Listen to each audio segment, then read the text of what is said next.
তাদের জায়গা থেকে ক্ষমতায় এসেছে আওয়ামী লীগের ভোটের মাধ্যমে। তাদের সাথে একটা আওয়ামী লীগের অলিখিত চুক্তি ছিল। আওয়ামী লীগের বিভিন্ন নেতাকর্মীরা ইভেন শেখ হাসিনা পর্যন্ত দেশের বাইরে বসে এখন এই কথাগুলা বলে।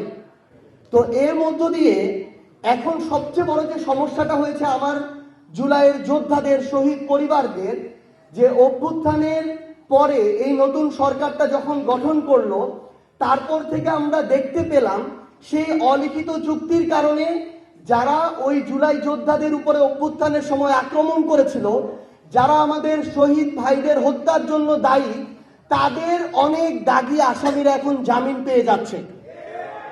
আমাদের আহত যোদ্ধাদের উপরে ঢাকা শহর থেকে শুরু করে বিভিন্ন জায়গায় যারা হুমকি দিয়েছিল, আক্রমণ করেছিল, লাঠি দিয়ে পিটিয়েছিল, তারা এখন আবার ওই একই জায়গায় বুক ফুলিয়ে বেড়াচ্ছে এবং আমার আহত যোদ্ধা আর শহীদ পরিবারদেরকে বলছে যে তোদের সময় শেষ হয়ে এসেছে, আমরা ফিরে এসেছি, দেখব তোরা কি করতে পারিস। এইরকম হুমকির মধ্য দিয়ে আমার শহীদ পরিবাররা যাচ্ছে, আমার জুলাই যোদ্ধারা যাচ্ছে।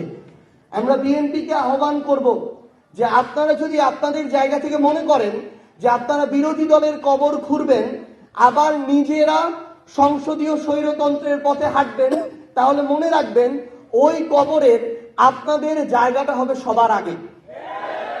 এবং শহীদ পরিবার এবং আহত যোদ্ধাদের সর্বশেষ একটা কথাই বলবো যে আপনারা দয়া করে কোনো কিছুর বিনিময়ে, কোনো কিছুর বিভিন্ন ধরনের তারা তাদের জায়গা থেকে আমরা দেখাচ্ছি, আপনাদেরকে আশা দেখাচ্ছে, লোভ দেখাচ্ছে, দয়া করে এগুলোর বিনিময়ে বিভাজিত হয়ে সামগ্রিকভাবে আপনাদের যে আকাঙ্ক্ষাটা, এটাকে ক্ষতিগ্রস্ত করবেন না। কারণ এই আকাঙ্ক্ষা যদি ক্ষতিগ্রস্ত হয়, বাংলাদেশ ক্ষতিগ্রস্ত হবে, আর বাংলাদেশ ক্ষতিগ্রস্ত হলে আপনিও বাংলাদেশের অংশ, আপনিও এটা হবেন। আমরা আপনাদেরকে কোনো দলের ব্যানারে দেখতে চাই না। আমরা চাই সকল শহীদ পরিবার এবং আহত যোদ্ধারা একসাথে যে আকাঙ্ক্ষা নিয়ে আপনাদের পরিবারের মানুষগুলো জীবন দিয়েছে, আপনারা ওই আকাঙ্ক্ষার পক্ষে থাকুন।